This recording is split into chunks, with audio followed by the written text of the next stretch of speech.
చాలా సంఘాల్లో దేవుడు ఉన్నాడు అనుకుంటాను, కానీ రానివట్ల దేవుణ్ణి.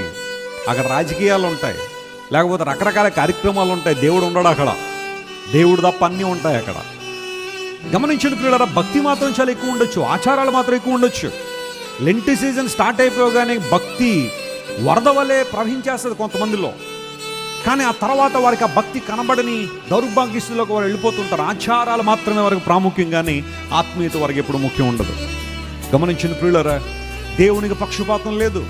ఆయన అందరినీ ఒకేలా ప్రేమిస్తున్నాడు. అందరి క్రియలను బట్టి ప్రతిఫలం ఇచ్చేవాడు, తీర్పు తీర్చేవాడు. కనుక తండ్రి అని మీరు ఆయనకు ప్రార్థన చేస్తున్నారు. ఒక తండ్రి తన బిడ్డల పట్ల ఎలాంటి బాధ్యతను కలిగి ఉంటాడో, ఒక తండ్రి తన బిడ్డల మధ్య ఎలా కనికరాన్ని చూపిస్తాడో, ఒక తండ్రి తన బిడ్డల పట్ల ఎలాంటి జాలిని చూపిస్తాడో, imagine God as your father and pray.